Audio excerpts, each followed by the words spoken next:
Hey everyone, if you want to support the podcast, please like, rate, review, subscribe, do all that stuff, and don't be lazy, dude. Fucking hit the like button, Jesus Christ, and leave a quick review to say dope, whatever. You know, it gives the podcast a little more traction, and I appreciate that. Um, this week is part 2 of the podcast that started with Greg and Daniel talking about our favorite hardcore 7 inches. This week we are going to do part 2, which is the 90s and also the first decade of the 2000s, whatever the fuck you call that. And yeah, so these 2 episodes have been a little different than anything else we've done. Let me know if you like this stuff or if you think it's sorry. And if you like it, we'll do some more of it. And if you think it's sorry, then I'll not do it again. This is, it's for the people, man. You know, so let me know what you like and what you don't like, and that's all. And now let's jump on into that episode, part 2 of the greatest hardcore 7 inches ever. I dove on her, and then she immediately grabbed me, and then I think her dude kind of like tried to start pulling me down. It was just like, watch where you're fucking diving, motherfucker. Like, he said that to me, and then I rolled back on stage and just like front flipped right back into him. Like, good. I mean, back in the day, in the early 90s, stage diving was, I guess, frowned upon. Yeah, I was listening to that podcast. I was like, you guys are lame. It was just, it was a really different world. I know. It's hard to explain. But, well, I mean, we'll get to the 90s. We can discuss that right now. All right, 1990 to 1999, 7-inch only. Who wants to go first? Well, since you guys just both shit on on Gorilla Biscuits, I am going to come out the gates firing with this would have been my number 1, and it was, you remember when I said I was cheating? Mm-hmm. Unbroken and Fall on Proverb and Circa 77, 7 inches. You know you bred me some other time, some other place, but the words never hit. Quite this hard, now you're looking at me. Okay, is this counting as 1 or is this 2? Counting as 1. It was so I could get everything in there. Okay, and now give me the lineage. These are the 2 7 inches that come out after Life, Love, Regret. Yes. And Fall on Proverb, actually, I believe is... Yeah, it comes out while they're touring Life, Love, Regret. And it was recorded with... what's his name from Battery? Ken Olden. Mm-hmm. In DC. And... oh my god, it's fucking raw. And the songs are amazing. The layout that Justin did... well, I've got a funny story about that too. And then the Circa 77 7-inch came out basically as the farewell, you know, after Unbroken had called it quits, and then the record came out. And I don't know, there's only 4 songs out of the 2 7 inches. Well, tell the story about the layout so we don't forget. Okay. So I had just moved to America, and I was in just started that band Swindle with my friends in PB, Mm-hmm. and we were at the PB Kinko's doing a flyer for a Swindle show at like Cafe Mesopotamia or something, and Justin Pearson was there doing the layout for this 7-inch, and I was like, oh, I like Unbroken, that's fucking cool. Like, and he we had mohawks and all kinds of stuff, and he just looks at me like, who the fuck are you? You know, like, ugh. And then he goes, do you guys watch a lot of MTV? And we're like, no. And he goes, because it looks like you do. Yes. And I was like... well, you're only punk if you play saxophone in the park, dude. yeah. But the thing is, later on in life, we've become good friends, and he has apologized for that. But at the time, I was like, the fucking audacity of someone. Like, I was giving you a compliment and interested in the record you're putting out, and you just flamed us. Like, wow. But the 7 inches, I mean, they are holy grail for me. Like, friends with members of the band and stuff, but even you know it, and San Diego being a big part of why you kind of love the band and whatnot. But take all of that away from it, if I just heard those songs, I would be like, these are some of the best hardcore songs ever written. And they're a little bit of a right turn coming out of Life, Love, Regret as well. The pace. They take, more of a mid-tempo rock and roll. They go, well, the and Fall on Proverb songs are straight ahead, fast punk, but through drop D tuning, like, so they're really raw, aggressive. The way it's recorded is raw, like, I think it was an 8-track, possibly, is what that 7 inch is recorded on, and it just sounds so fucking good. And then the other 7 inch that you're referring to is a bit more like rock, almost rock and roll, or Rocket from the Crypt being somewhat of an influence, but it's still being so hard, like totally. Oh, Like, yeah, that's They end the career on the Big Mosh. yeah. I mean, is this A Big Mosh that didn't sell out his friends. is this on either of your 90s lists? It is not, and Nope. I can tell you why. Because when I was diving into hardcore and just eating up everything 80s, the first time I started listening to 90s hardcore, I was like, what the fuck? Because I was like, okay, everything's slow Yeah. now, and then there's like this weird, like, kind of quiety, whispery thing going on in parts. And I remember the first time I heard Unbroken, and like, sorry Rob, like, I just did not like it. It just wasn't me. I was like, I want. Well, what was your first dabbling? In What did you 90s? listen to the first? Okay, well, of Unbroken. I want to say it Life, Love, Regret, No, I or want was to it say the the Circa 77 thing. And I thought the song was cool. I'm like gonna catch like so much flack when I fucking go into Heartwork, not knowing was the Absentee Debate is the Mosh song. I'm so glad you're here. Okay, It's the one that goes. yeah, I was like, And this is probably echoing your sentiment. I don't care. Yeah, I was just like, oh, this is cool, but I guess I don't care. But No, growing up, like, in Chula, wasn't that like said to you almost as like, Yeah, this is something you should love? People were like, yo, listen to this, like, you have to listen to it, and I was having a hard time with just 90s hardcore in general, because I was like, where's the fast stuff? Yeah. Well, the DNA of how I perceive you, like, 1980 is like in your, or 1980s is in your soul. It seems. That's my thing. Now, like, That record, it just didn't sound enough like that DRI record, man. yeah, no.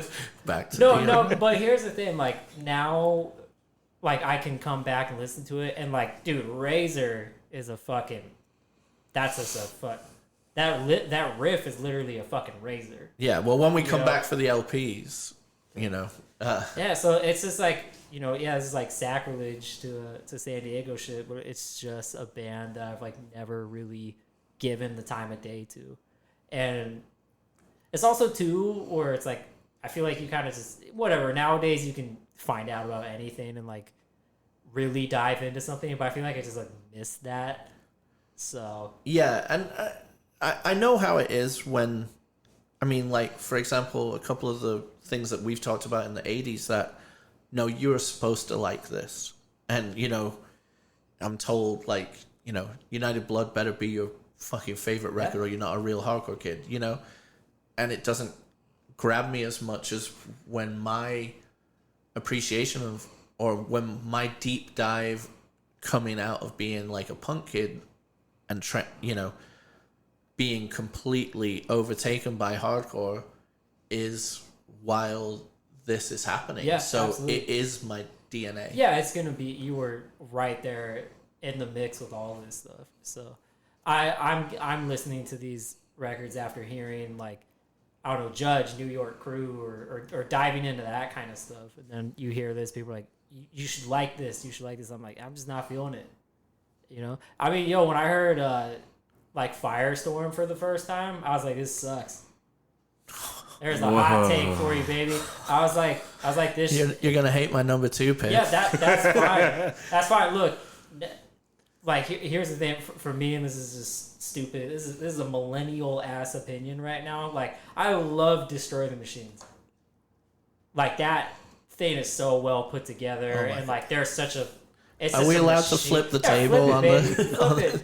Flip it, but when I heard like Firestorm for the first time, dude, I was like not impressed. Have you listened to the? Well, let's not get off the Unbroken thing first. Have you listened to the And Fall on Proverb 7-inch? No, the 3-1G 7-inch. Nope. After this, when you have a chance, listen to those 2 songs and tell me what you think when we see each other next time. Because I really do think you'll like those so much more than you like the Circa 77. Like they'll appeal to your. Like what you like more, I feel. They're the fastest, most raw Unbroken songs.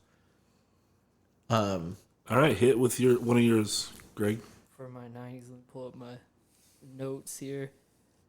I mean, also tell us what you said about the 90s. You were like, I was lost, just not being able to pick things out. Almost. It's a crazy decade for hardcore. I think like there's a lot of different shit going on. Like lots of different styles. And I think if we acknowledge that, like just as a conversation in general, that the 90s, the hugeness of hardcore fell away. Like, there were no more Palace shows in LA that were bringing in 3,000 people or whatever. No, it should drop off. So you found your enclaves in the 90s and you were able to separate hardcore into a strand-based like genre, whereas someone from this sect of hardcore was really, I mean, it was the 90s and we all had to go to all the shows because that's what was going on. But you identified with one sect more than anything else, and even though you would go to, I don't know, a Black Train Jack show or something because you were like, well, there's a show on tonight, I'm going to go. You could pick and choose what was in your record collection a lot more than in the 80s, or the things that made it out of the 80s for our generations of going, oh my God, this is essential, this is essential, this is essential. The 90s, it's more like taste-based essentials. Definitely. If I had to pick I would rate this like number 1 because I think it's just such a juggernaut. Is the Burn self-titled 7-inch? We should all have it, right? I don't. Oh, okay. I have it. Yeah, I mean, just from as a guitar dude, like Gavin's. Dude, from the fucking first drum fill. Yeah. If your fucking asshole doesn't clinch a little bit when that kicks in, like, this music is not for you.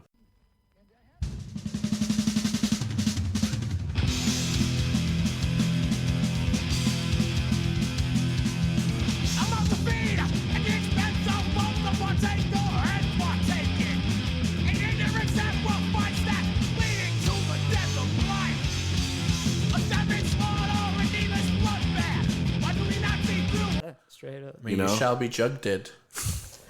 Yo, and then even like Out of Time, where the last part is like, like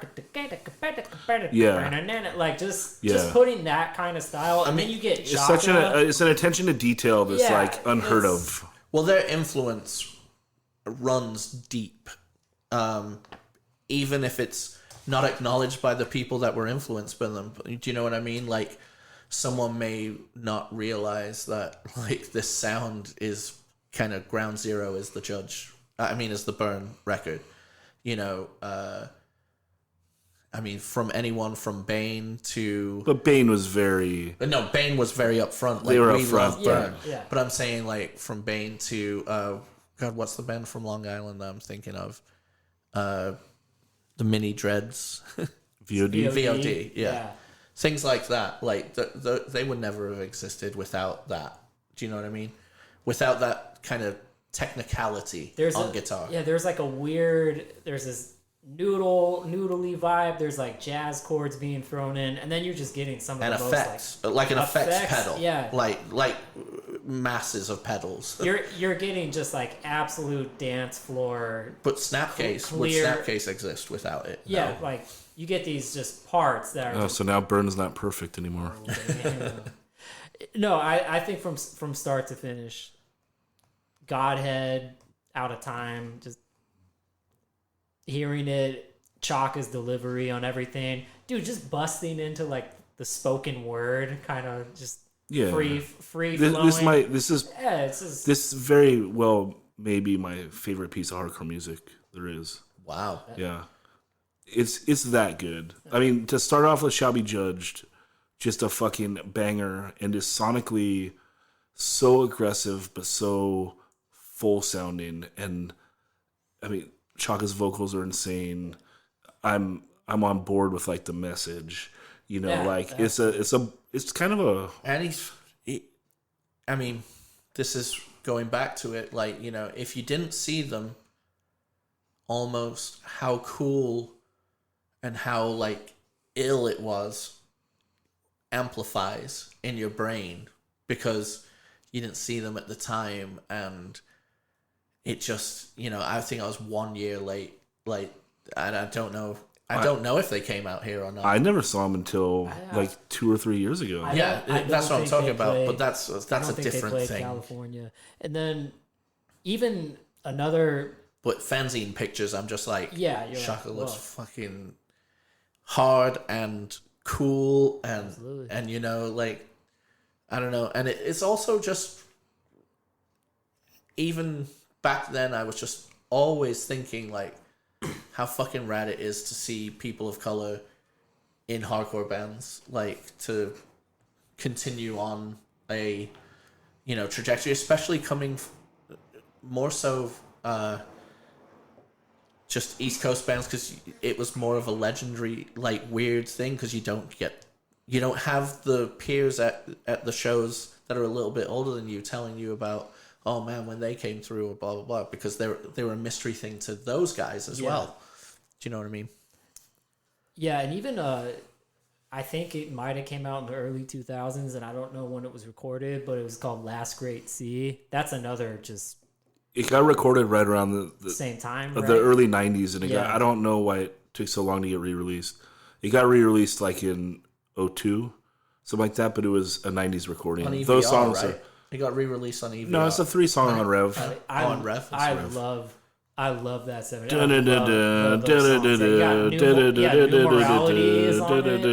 You're moshing. So much of this podcast is just us mouthing riffs, and then the Last Great Sea and riff me doing them terrible.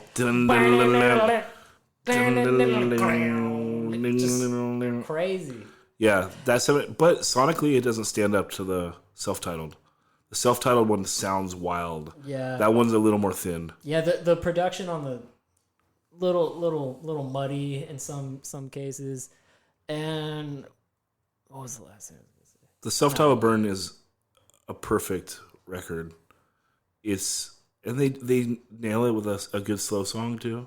Well, it's got everything. It also, I mean, I was joking about the "shall be jugged," like the misspelling on the original pressing, but it, you know, that ghosts on the front cover, and it's mysterious, it's cool, it's hard, it's everything, you know, it's taking where Rev was with the youth crew, and then it's adding like some level of musicianship and some level of it's the right amount of sizzle. Yeah. Well, and then you have all those bands that you were talking about that got influenced by them, other than Bane, and they only took the sizzle. And they didn't keep the fucking balls of the good hardcore shit. That's what I was gonna say. And this is gonna sound, I'm gonna sound stupid by saying this, but like when things get artsy, a lot of the bands and a lot of like the singers in the band they're so up in their own ass, you know, and then they just kind of just like forget about hardcore, or they kind of look at you like, oh, you want to mosh, like you want to do that, well, like, you want aggression. That like, was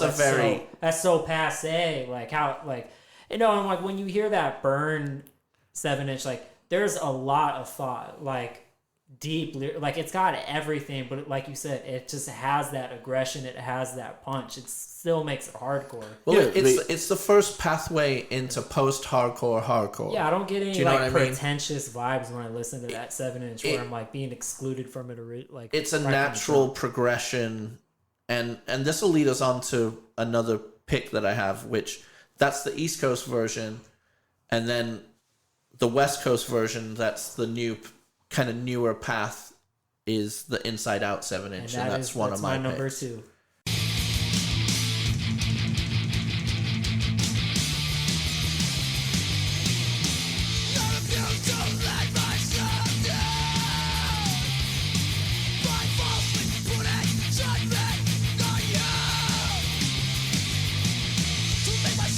And you know, I mean, Victor Cara came from beyond out to the West, but did this record with the best musicians, like playing hardcore, the most intense vocalist. Yo, I love the feedback on that record. There's just these weird like crazy sounds. Let me tell you, there's a guy named Kevin who's around, and he used to do the program Skate Shop. Yeah.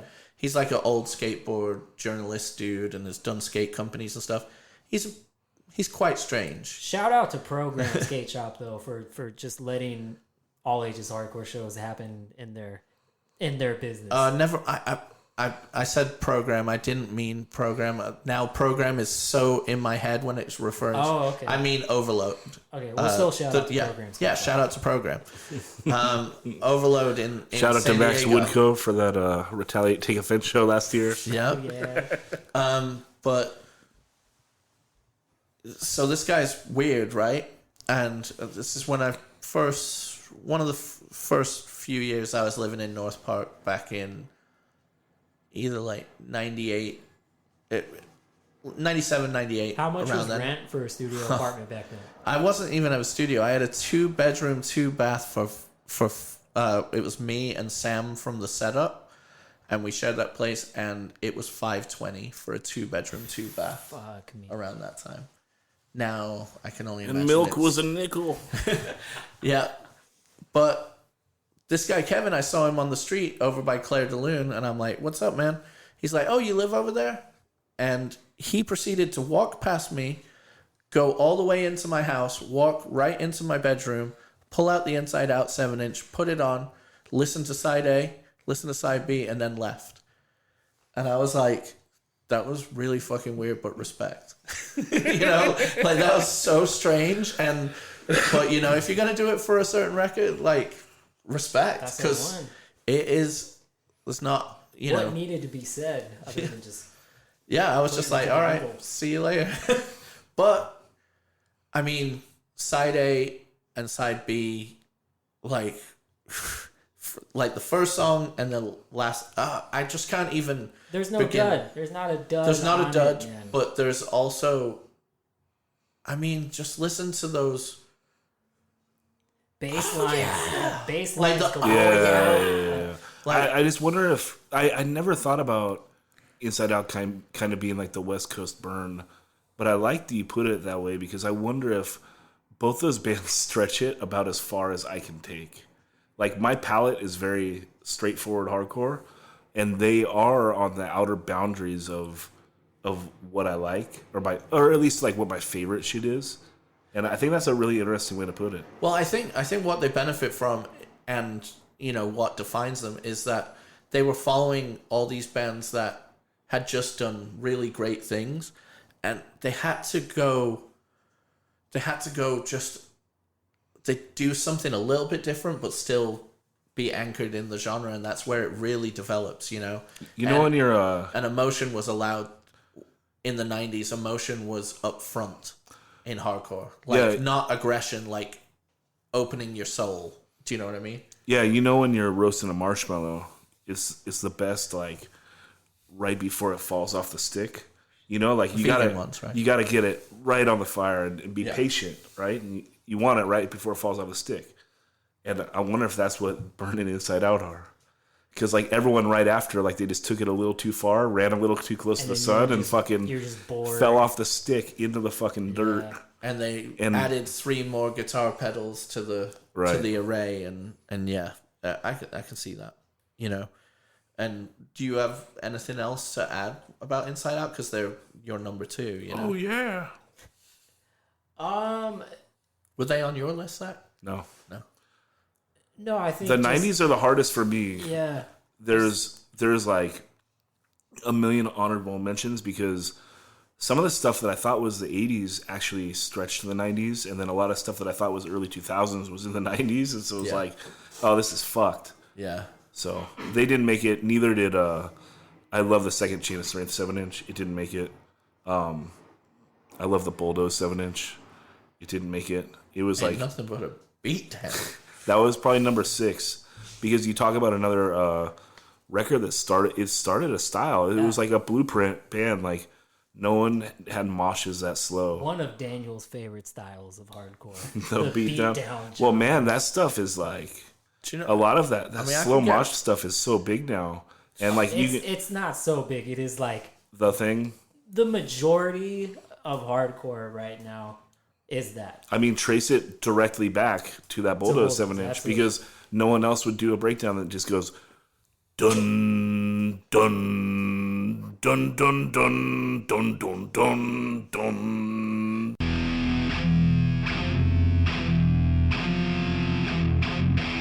You think you're hard, you and your crew.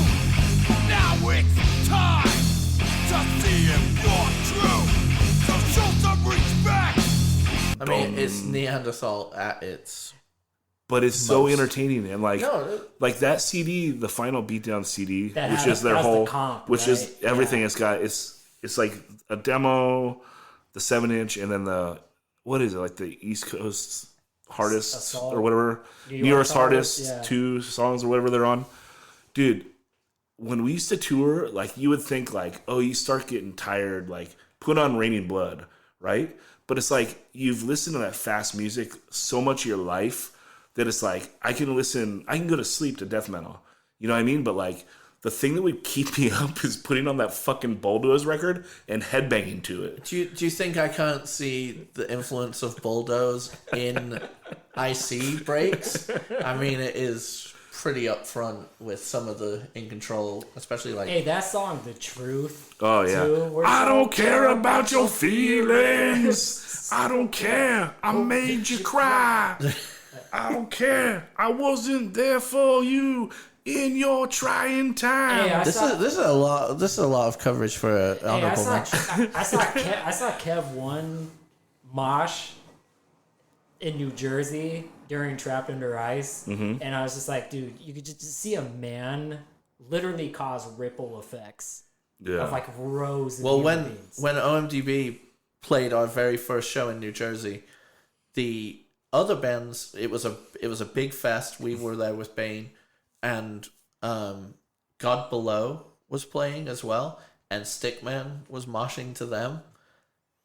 Holy shit! Hey, how wimpy do you feel when you're on like the East Coast and you just play like a dojo fest, and then you go up there with like your fucking standard tuning and your fast parts, and like you just witnessed like, And then you say, "Yo, let's get a circle pit going." yeah, and they're just like, fuck you, which That's your own fault telling people what to do at a punk show. grown No, respect. I'm joking about the circle pit thing, but I mean, especially my band compared to yours. I mean, we had some real poppy parts that were just looked at like, what the? But it was almost like we went, like the poppier songs are the ones that hit with those people because they're like, oh yeah, that's kind of like Bouncing Souls. Yeah. And we're like, no, it's not. Jumps in there. All right. Anyway, Those are the Inside honorable Out. mentions. Those we just did Zach's honorable mentions. And Well, because the 90s went are off hard. the tangent. Yeah, they are. The 90s are hard. All right, let's get. Are you done with Inside Out? I'm done with it. Yeah. Okay. Okay, so another Blueprint band, and again, the LP is better, but Hatebreed Under the Knife, I have that on. 1996. Do you have it? Absolutely.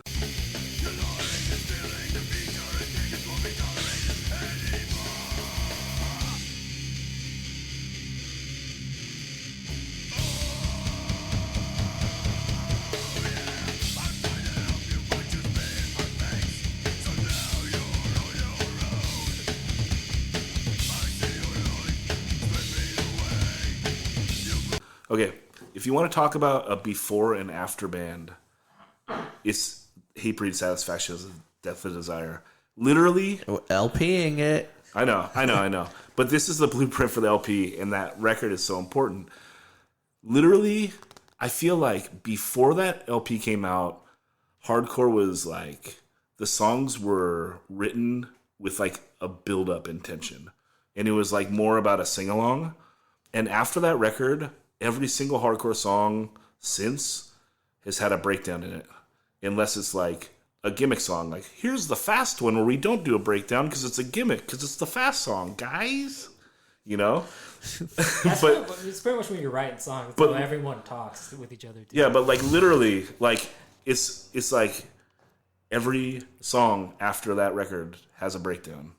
And it wasn't like that before, because even the bands that were heavier and faster, like, you look at a Strife, you know, they're 2 LPs. They're not based around breakdowns. They're based around sing-alongs. Sing-along band, 100%. You know? And like that... They're a youth crew that is played by kids who grew up on metal. Strife, kind of, you know? Yeah. So anyway, Hatebreed Under the Knife is sick. That Chula show that was Hatebreed, it was my old band Palpatine, Hatebreed, and Trial in a garage in Chula. I was like, oh shit, this band at the time, I was like, this is fucking tough guy shit. Yeah. Like, but almost just like, yeah, like you say, a blueprint was forming. Like, yeah, because they were doing these like minute 20 songs that are like fast part, breakdown, done. And like they only did that formula on this 7-inch and then the LP. But it's also rooted in hardcore that we just discussed, but run through their filter. It wasn't like a lot of the metallic hardcore that, you know, that I probably will discuss in a moment. No, it's if you miss, if you make straight ahead and obituary, you get that. That's kind of that's you know, that's a good. And it's like perfect, and no one could ever do it again, including them. Under the Knife, like I have like a theory. If you just like take the song Filth, where it's just like blast. Yeah. Like if you just cut all like the drop, like the heavy pit parts, and you just cut all the fast parts of the song, because also the way Under the Knife is recorded, like if you just cut all the fast songs and put them all together, fast parts of the songs, like that shit sounds like crossed out. Yeah. Like it sounds like super dirty, like a power violence recording. Yeah. Like, and you also could show it to some kid with a butt flap and they'd be like, oh, this is sick. Right. Like, yeah. And also for, you know, the 90s, you got to give a shout out.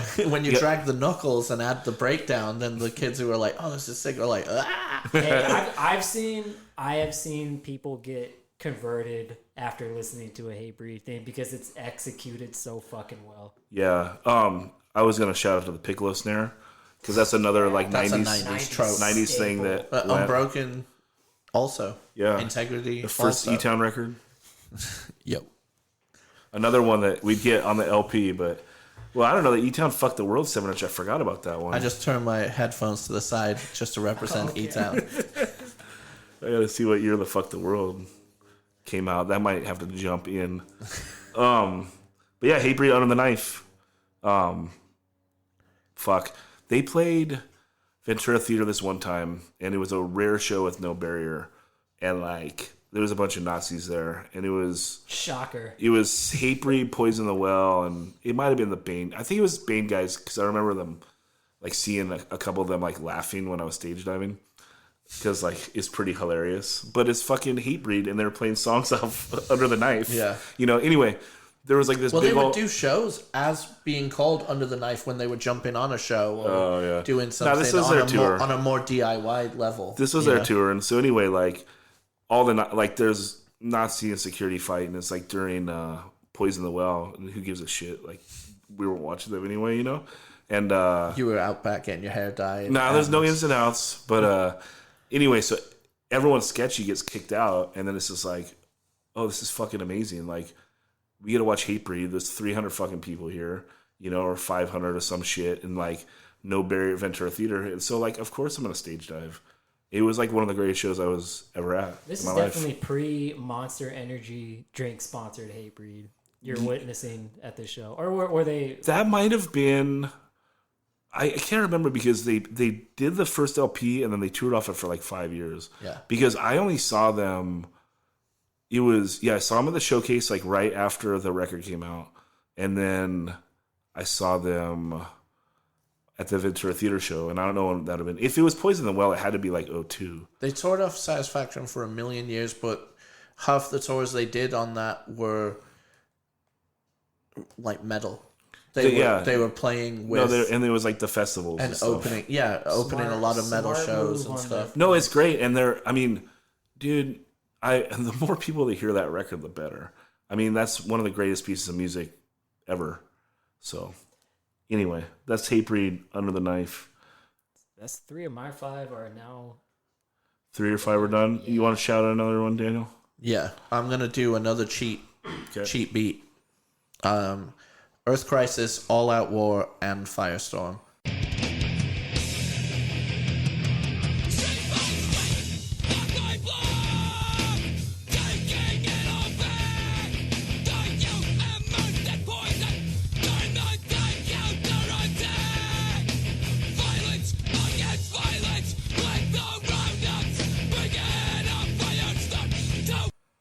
That would be my number 2 for the 90s, like sneaking both of them in there.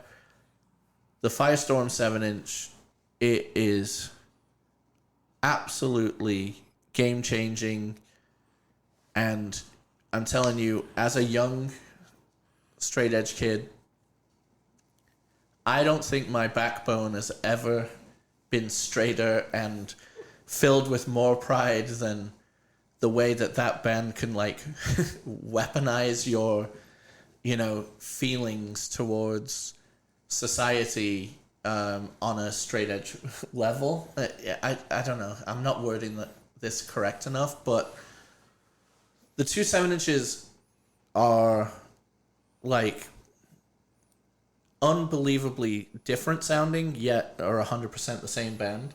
Did you see they did that press? It's the LP with one on each side? Yeah, I was just listening to that in the build-up to this.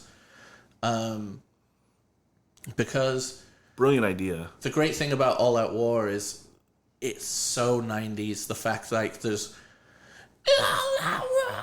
like these screamy parts and there's the like they're all off time. Yeah. Everyone doing the backups are all coming in. Almost like it's like people rushing through and ripping at you and like singing along. It has a wildness to it. Oh yeah, yeah, and it starts with that like very, almost like pretty guitar, and then dive bombs all over the place. But the lyrics to No Allegiance, as someone who is straight edge, it is the fucking hardest fuck you to all sellouts song of all time. No, Earth Crisis is definitely a game changer, for sure. And I've had, being in Syracuse enough and then having good shows in Syracuse. And then shout outs to Reaper Records, which they were based out of Syracuse. And shout outs to Guav 315, who has done a lot of like TO design work. And just talking about Syracuse in general, I mean, like, just looking at their flyers, looking at the shows that they used to do, and then seeing just old videos of just Syracuse just setting it off. I mean, it definitely, all with that band like leading the charge. Oh yeah, and is definitely it's a total game changer. I really don't think, and this may be naive, but I really don't think it is.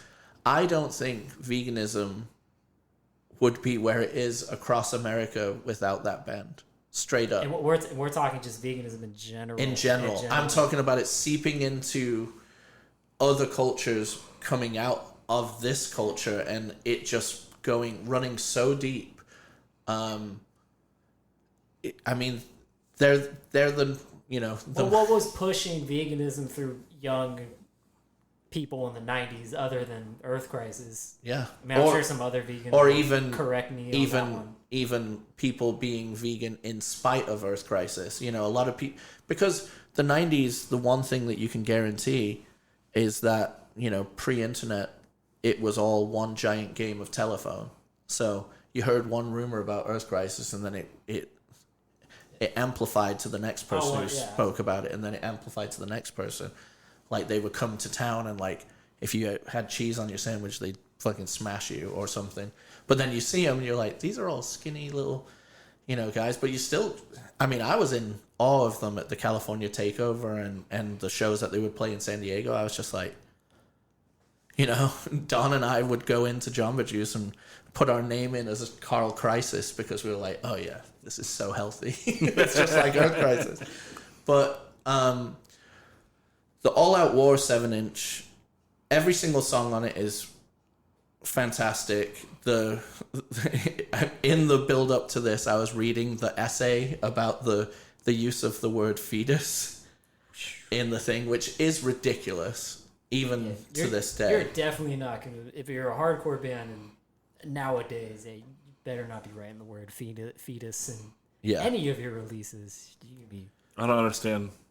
So they had a song that was about animal rights or about unnecessary death, okay. I suppose. Like, don't use animals for laboratories, don't use animals for food, blah, blah, blah.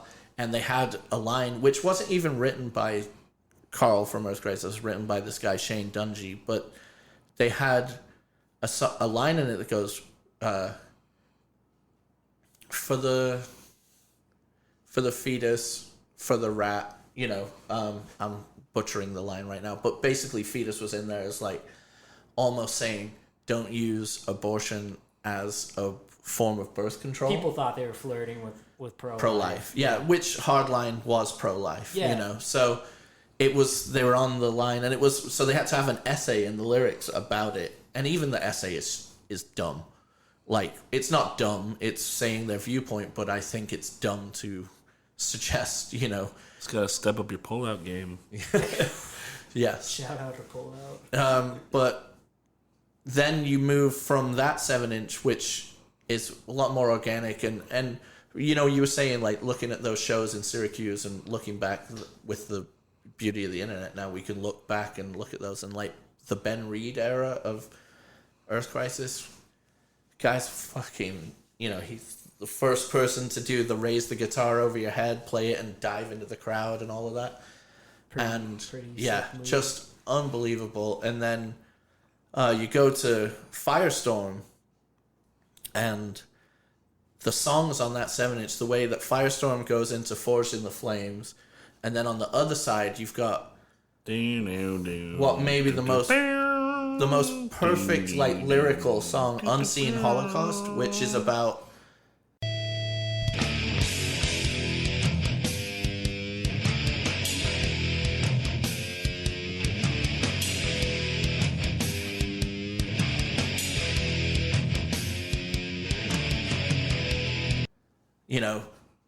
the way that Manifest Destiny and white people butchered America. And it's the best fucking song. Yeah. And then they use it as an allegory to talk about the way things are happening in the Amazon, and that, like, the tribes are being wiped out there. And holy shit. No, it's loaded. Yeah. And then just going back to the Edge again, I don't think a 1-2 punch has ever hit harder than Firestorm into Forged in the Flames. And I mean, give me that really big fat marker right now. I'm gonna put those X's that have like just 2 tiny little V's of skin showing. How big are your jeans in this scenario too? They're big. You could fit. I could smuggle a tribe out of the Amazon in my jeans. Yeah, but it's also 93 in right 93-ish. And unrelated to hardcore, jeans are big. Yeah. And small wheels, big jeans in skateboarding, Yeah, this kind of just goes back to my whole 90s hardcore thing when I was like I obviously it's no surprise. Like, I just love the decade of the 80s as far as being a guitar player goes. I mean, like, the shit that made me want to play guitar is the Transformers movie soundtrack. Like, hearing those songs. So already, like, I love, like, screeching, Stan Bush, screeching guitars. Good record. And then just your 80s hardcore, like, it's definitely got more, like, upbeat. Not necessarily upbeat. Like, there's plenty of, like, hard stuff, and it's fast. Like, I like the energy, like, speed of it. But then when I hear, like, when I first, like, start jumping into 90s hardcore, I'm like, whoa, everything It's super loaded, like message orientated. And when I was like young, you know, I'm in like high school and I'm listening to this stuff for the first time. Like I have a way better appreciation for it now. But when I first start just diving fucking headfirst into hardcore, and you're just like trying to listen to everything, like everyone's telling you, listen to Unbroken, listen to Stalag 13, like, which is a fucking jump right there, you know. And then that's what you should do. Which is what you should do. But I was just gravitating, and also being part of the scene in Chula Vista, where it's just like you have people that are not fucking straight edge at all, but they're your friends, you know, and you're all in it together, and it's just like kind of like a bigger community thing. So some of his stuff seemed like really exclusive, a little too proovies, as they used to say, and I don't know, it kind of like rubbed me off the wrong way. If that makes any bit of sense. No, it does. I mean, you almost want to be conscious, especially when you know, have many friends who aren't straight edge, be conscious of like their feelings, and maybe that will stop the full appreciation for how blatantly straight edge and almost like line drawn in the sand style lyrics these kind of things are. But to me, it's always, I mean, I'm going to be straight edge forever, and I love getting these feelings of empowerment from songs that just, it's almost like, you know, the first 3 cups of coffee in the morning where I'm like, rah! Yeah, 100%. And these songs mean that to me, but I know how divisive this band is still looked at over history. Which is weird, because, and for some reason though, when I heard like Destroy the Machines, like I liked it because there's like a lot of variety in it. Like you're hearing it, like you definitely tell that these dudes were listening to like Chaos AD era, like Sepultura shit, like a lot of like early 90s death metal kind of stuff, and back to just being guitar player nerd shit. When I was hearing that, and like the beats, like a lot of groove, a lot of interesting like musicianship, like I still like, I fucking love that record. And also too, Discipline off of Destroy the Machines was like Discipline. yeah, it's like there's So self-liberation. hopefully at the end of the podcast Can we move on to the Floor Punch 7-inch?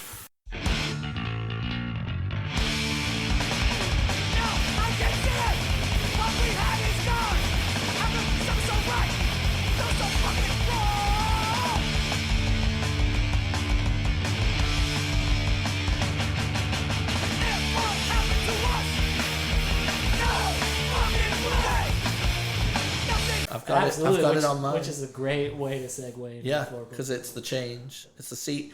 It's the reclamation from this. Yeah, I mean, Earth Crisis are the figurehead of this kind of metallic hardcore of the 90s for a reason. Because A, they did it best. They put on amazing shows, and they were steadfast in. I mean, that's the best thing you can ever say about. Not the best thing, but one thing that is amazing about a vegan straight edge band, that you can look at them 30 years later and say they're all still vegan straight edge. Like, that's awesome. No, huge props to that. Huge props. But then, yeah, this is on my list. Floor Punch Division 1 champs. That's right. Are they the best of this genre that come back mid-90s, late 90s? 97. Straight edge Let's hardcore. call it. I mean, 97 to me has. I mean, it's burned in my mind as a year, because you had your Floor Punch, you had your Rain on the Parade, you had your In My Eyes, you had your 10-Yard Fight, you had all of these bands that were coming back and being like, yeah, I mean, we've all had fun going to these shows, but we want to bring Revelation back. This is 96 though, so this is before any of those bands started fucking with LPs. Yeah, no, definitely. I mean, but I'm saying this sea of change. Yes. There's one band that you consider through the 90s that kept this kind of sound that we're about to discuss going, but they really didn't if you listen to them, because there really was Mouthpiece. They did it in look, but not in sound. Well, because they have the worst drummer on earth. Well... There's hot takes galore in this podcast. But you know what I'm saying. Like the Youth Crew vibe was I never understood that, how people would be like, Mouthpiece sounds like Chain of Strength. And it's like, No, really? don't. Because Chris Bratton is the greatest drummer ever. And Yeah. And I don't know what's happening here on your record, dude. I think it's the drum sound from Saint Anger before it happened. Whoa. But, I mean, no disrespect to Mouthpiece. Like, I like the Dag Nasty sounding 7-inch way The last better one. than I like, Yeah. than I like any of the other stuff. But anyway, back to Floor Punch. The samples on the 7-inch, the way it looked, the look. I mean, Floor Punch came out right when Hardware Fanzine came out, right when, Rain on the Parade Body Bag. Yes. Like, all of these things were just basically saying, fuck you to metal, and... It was the backlash to the Earth Crisis stuff. Yeah. And the Victory Records sound. Yeah. And it's funny because we like all of it. Yeah.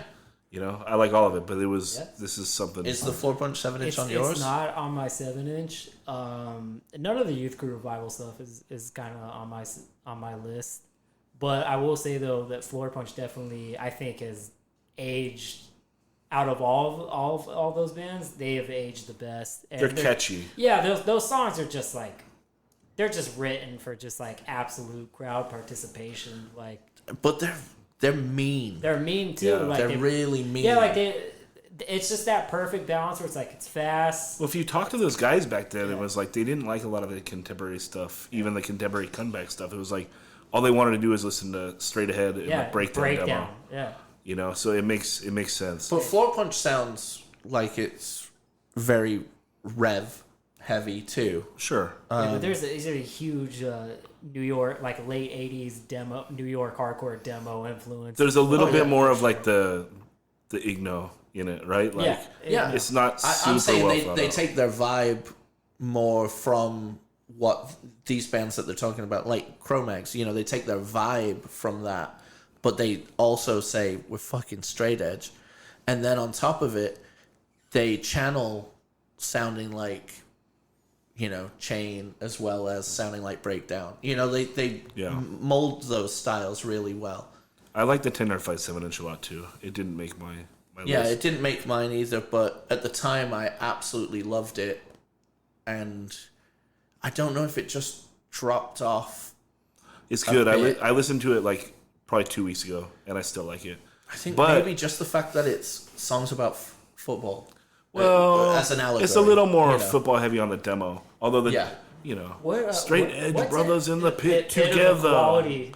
Pit of Equality is the Equality. fucking sickest song. Yeah. And that's why, like, when I was in high school, like if someone was like, who's better, 10-Yard Fight or Earth Crisis, I would have been like, oh, 10-Yard Fight. Like, instantly, like, I would have said that without any hesitation, Yeah. I mean, not to me, but I loved both bands. Like, Yeah, I love both. How about what's your But- favorite of the Euro straight edge comeback bands? Probably Sportswear. The first 7-inch. Yeah. I love both. Both 7-inches. Probably Sportswear. But, Keep it together. But I mean, Eyeball was But sick. It Runs Deep is sick too. And Yeah. then and 59 Times the Pain on the Sick of It All style. okay. But Yeah, that Eyeball, that 7-inch, that song Talking Straight. Woo!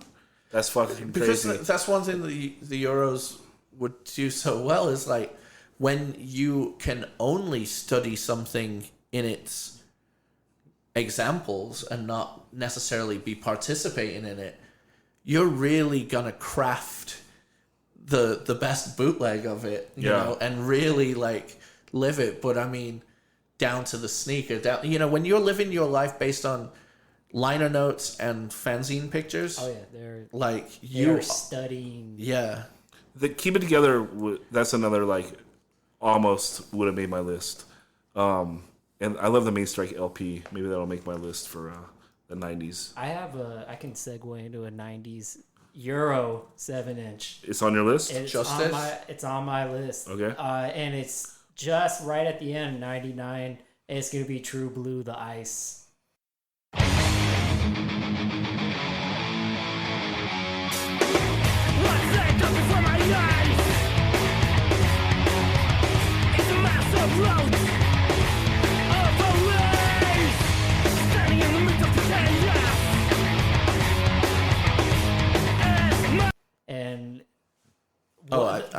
thought we were on 2000 when I said Justice. Yeah. My bad. The main.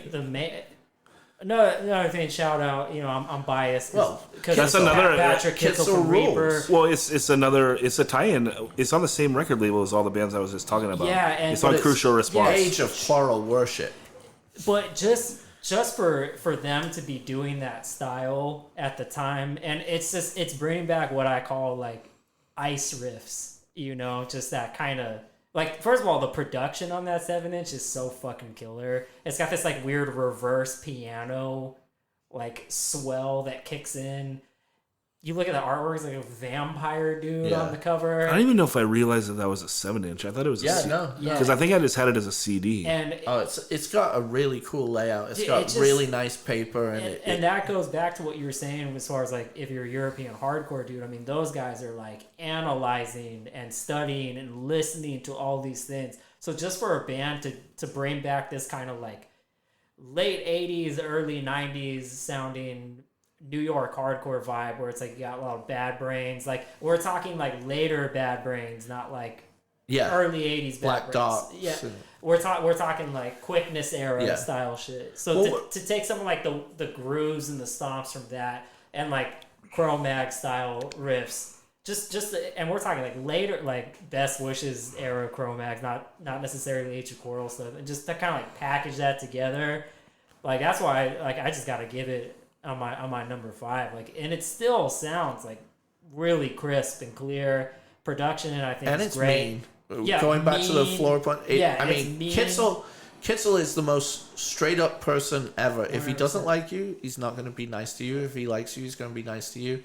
And it comes across in those songs. It's like, fuck you. Even though, you know, he did Spawn and whatnot, that was very metallic based, it was kind of like the groundswell of the backlash against metal was like, okay, let's tap into the real DNA of what DNA name drop. No, the real DNA of what brought us here for the first place. Yeah, and even on that True Blue 7-inch, like those dudes could fucking play. Like you're hearing like little guitar leads being thrown in there now, like little runs being thrown in there. These are things that you notice a lot more than I do because you're a player. Probably being in the 90s, maybe that would have been like unspoken to do. Like, hey, maybe you should throw in like a quick little type lead in a hardcore song. So yeah, I think, and maybe wasn't appreciated at the time, but then picked up. And from my generation, like later on, as like an influential piece of wax. It's a really great layout as well. Yeah, it's just so that's why it's on my 5, and I think I got one more. Do your last one. My last one, and I think I don't know if it's on yours, but it's District 9 School Hard Knocks. I got 2 faces and they both lie. Then you ask what can you qualify?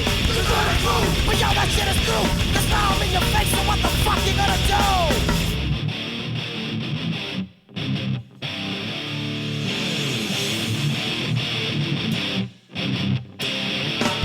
It's just me and you, kid, so what you gonna do with my night? It's another one. It's another bubble one. 94, and once again, you probably, you know, definitely a regional band, but then if you watch the New York hardcore documentary and they're interviewing these dudes, they're legendary because of that. Yeah, and then you see Payback.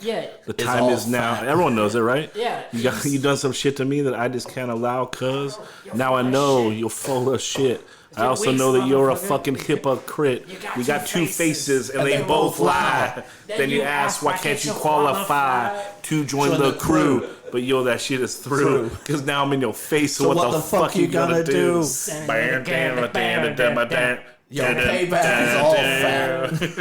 Hey, but even that, like, just musically adventurous, like dudes could play. So much flavor back in there. Has not been replicated. No, ever, because you have to just be those types of dudes. You have to be like you have to be importing, exporting venomous animals to get that bass sound. You have to. It's just like you have to. Yeah, you have to be the right type of psycho with the right type of like gift, and then the right time to be surrounded in an environment that you can like thrive. What makes District 9 probably so District 9 more than anything is just the way he describes. I mean, for the majority, most of them, I think the entire band is like PR dudes. Maybe, I don't want to, but I think so. But they're also growing up liking what their contemporaries are like. Oh, you liking that white boy shit? Like, fuck that. And then they're, counterculture within their own culture. That story he talks about the Hail Satan jacket, and his mom's like, he sees some homeless dude wearing it later. Like, everything about it, like, it formulates why that band has such a groove. Do you know what I mean? But they're definitely not on my top 5. But it was very close to my top 5, and because a perfect slap of dude, wax. they Perfect. like it's easy to like laugh it off when you are familiar with that documentary, but they really do put attention to detail, like how we were talking about with like the Burn 7-inch. Like, they're gonna go that extra little way to like do the little extra sizzle on the song, and then lyrically, the guy's fucking brilliant. Puerto Rican Mike. Back to your PR dude's comment, like, and even the song "Think About It" about just like suicide, and just like Beyond Red Tape, crafting, like, you hear he's telling songs, a story, especially Beyond Red Tape, where it's like, what about his mother? Like, just these super like detailed, like you vision them in your head, and it's just tight playing, like. You're playing fat, like, especially Payback, and then you're just like, you're going fast as hell to just a complete seamless jazz transition. outro. And that's the thing, transitions, like, when you, and back to my whole thing, like, when you're playing fast and you're able to transition, like, from like drop of a dime, like, boom, now you're in like a different tempo and you make it work, and you're gonna have a dude pretty much rap, but not be like when you hear it, it doesn't sound dated or cringy. Just me and you, kids. So what you gonna do when my non-double ember straight down on you? Cause I ridiculous. It's the kind of thing that you would think is ridiculous, but the groove, the fact that it is a very different hardcore scene to what we have experienced, because allows no one it to is pretending. Exactly. No one is trying to be something that they're not in that band. It's so infectious and so catchy and so raw and real. But that's why those records, and we can touch on LPs and stuff like at another time, but why those things that would be so pathetic if someone around here was saying something like that is the authenticity. Is it adds 25% to the song's quality just because it's real. The same when you can look through a rap song of someone who's a pretender and someone who is real. Like, you could have the best crafted song in the world, but if it's a lie, it means nothing. Is the 90s maybe the last decade of just actual regional sounds? Yeah. Maybe. Yeah, well, I mean, post. Well, yeah, it would be the last. I mean, everything would change with high-speed internet, right? Yeah. I mean, the Outburst record was not liked on this coast until the internet. I understand. Really, I mean, there are people who liked it, of course, but I'm saying it in general. Yeah, you had to be in the know, complete. You're digging, writing letters to people, which to me is like, whoa.